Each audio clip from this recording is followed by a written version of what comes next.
Welcome to Buddhist Daily. This is your dose of meditation. Please leave your questions in the comment section below. The following is Lama Dawa teaching and discussing meditation with Tal.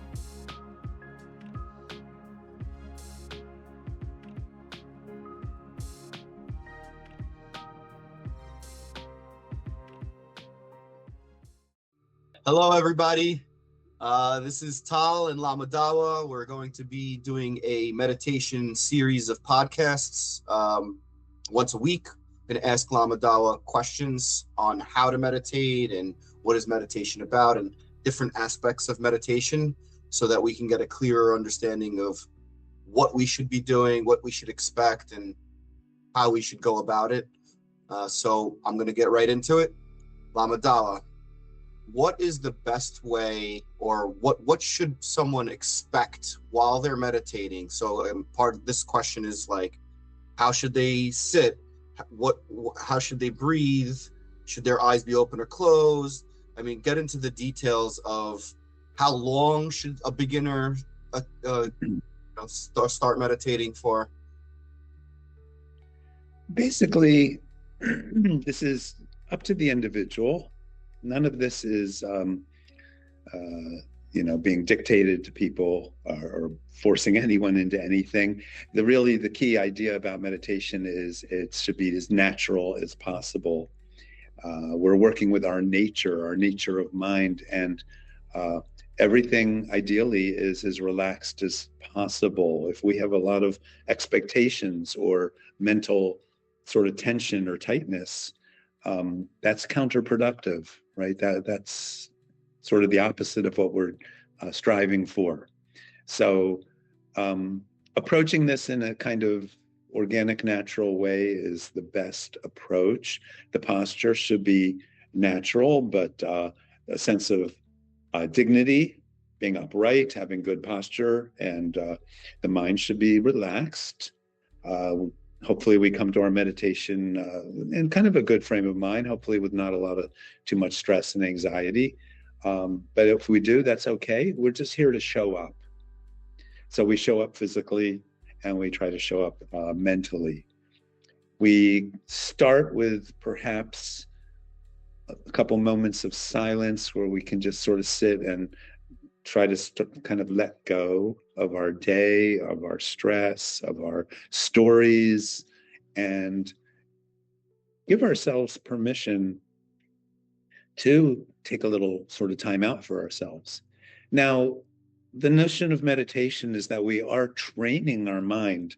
There is a little sense of, we have a goal, we have some kind of aspiration, which is, I want to be the best person I can be. I want to use this amazing, magnificent tool that we have as human beings have, our minds, and learn how to sort of, you could almost say, take our life back, because often we are kind of controlled by all the distractions that occur in our mind and in our life. And we are learning to focus. We are learning to develop skills of concentration.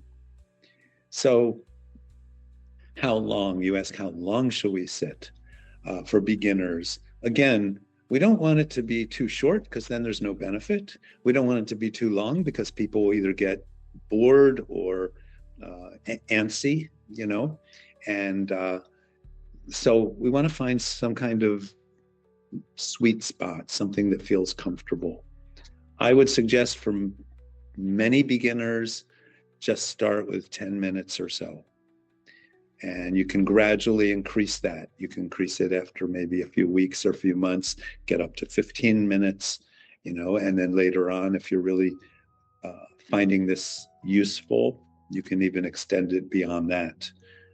20, 30 minutes. Some people meditate for an hour, but I do not recommend that for beginners. It's a little too daunting and discouraging. So less is more. You actually want to stop when it's starting to go pretty well, because that will kind of motivate you, inspire you probably to get back and do it again. I think the important thing really is consistency.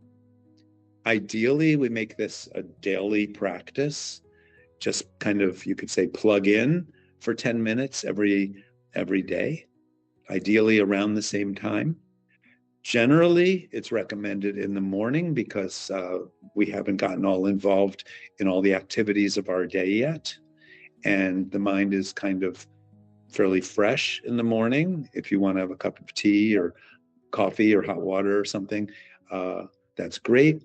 But it's nice to have a quiet space that's dedicated to this, an area that's kind of clean and uncluttered, and a place that you can feel comfortable and not be disturbed for 10 minutes or so. I mean, if you've got kids or, a situation at home where there's a lot of activity, ideally, you try to find a little time slot, maybe get up a little bit earlier than everyone else, and have your special time to start practicing this.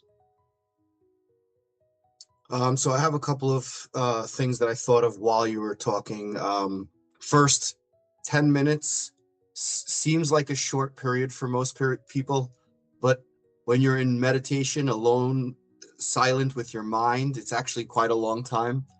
If I could ask you, what do you think about 5 minutes as a beginner who's truly a beginner, who's never meditated before? I just think that I know what 10 minutes is like in that state. And it's it feels a lot longer if you're not used to it in this social media age and whatnot.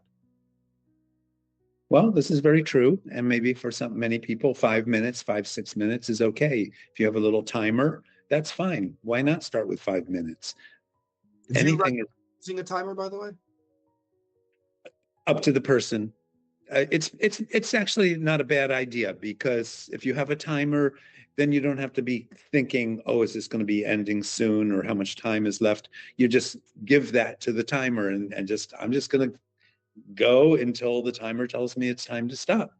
So timer is not a bad idea. Now, you don't want something that's ticking like a clock, because again, that's a little distracting sometimes. It could be a focus too, though, but yeah. The other thing, it's called meditation practice because you alluded to something in the beginning of the question. Practice. It requires practice. A lot of people think they tell me, oh, I can't meditate. It's like, you tried it one time and you say you can't meditate. It's like, yeah, of course your mind is going to be running and you're not going to be able. That's why it requires more than one effort. It's a practice. Well, that's exactly correct. And one of the key words is patience. And we're often, because we're in a fast-paced modern society, we don't have a lot of patience. It's a kind of you could say, an emotional skill set that is kind of going away for many people. This is an opportunity to cultivate patience. And patience goes hand in hand with non-expectation. Why do we get impatient? Usually because we have some expectation, something we are wanting or hoping is going to happen or happen quicker or sooner. This is a journey of learning how to let go. And letting go and relaxing the mind are very much similar, very much the same thing. So this all goes together. So we do want to challenge ourselves a little bit. If 5 minutes, 6 minutes seems like a long time, we feel like, oh, I tried to meditate.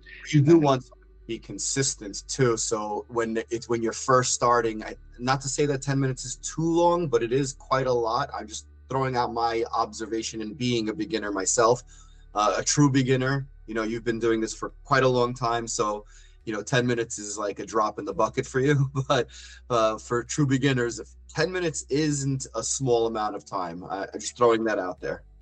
Very true. Now, having said that, it takes some time for your mind to let go of all the speed and distractions that are going on, all the thinking process. It takes time to let the mind settle down. 5 minutes, you're just kind of scratching the surface, and suddenly the alarm says, oh, you're done. That's okay, but we can give ourselves credit too and say, okay, there's nothing wrong with being challenged. There's nothing wrong with challenging ourselves and go, okay, 10 minutes is a bit of a long time for me. I've never done that before, but I can do this. I think I can do it. It's not going to kill me. I'm up for the challenge. What if, I'm sorry to interrupt you. Okay. No, go ahead, please. What if we say something like, if the consistency is there after X amount of time, let's say they come up with the X amount, then move it up a minute or two or three or whatever, and then see how it.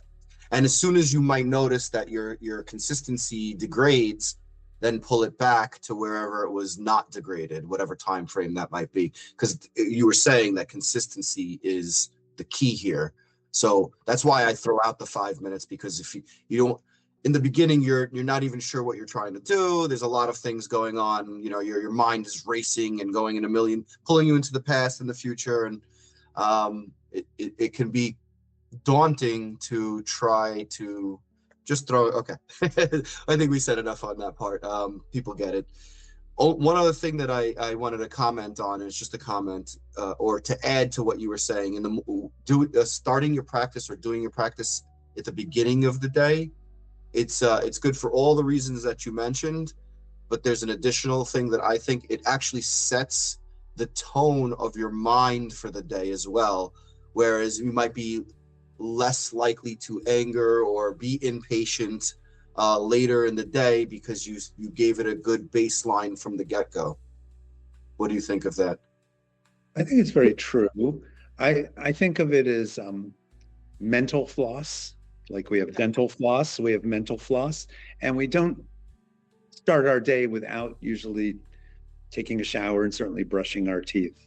I think in the same way, we should almost be able to tell ourselves, okay, it's difficult to start my day without a few minutes of meditation, of just sort of chilling out, some quiet time.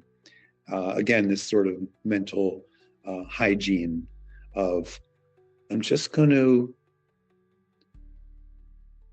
take back my life for a few minutes. I'm going to let my mind just be present without thinking so much about what am I going to do today and what happened yesterday and all these things. This is new for most people. This is a new experience. And in a way, it's just returning to the natural state of our mind. We think it's natural to be thinking, but it's almost obsessive, where we are just so addicted to our thoughts. This is where our self-identity comes from and everything. Can we just have an experience of just kind of purity? It's maybe a funny word, but the pureness of just a simple mind without. What happens if there's no thoughts? It's almost an inconceivable idea to people. So, yeah, I think starting in the morning is very, very helpful. If you can't, anytime during the day, you can do it during a lunch break at work. You can do it in the evening. But in the evening, usually our mind is a little bit more fatigued and tired. We've had a long day. We've done so much. We've been thinking so much. Sometimes it's hard to turn the mind off. So, but honestly, whatever works for people. The most important thing, as you said, is consistency. Even just 5 minutes a day. Yes. All right. Well, great. Thank you so much, Lama Dawa. We'll see you guys next time. Appreciate you. Thank you again. Okay. Thank you. Thank you for watching Buddhist Daily. Please like, subscribe, and share the video with your friends and family.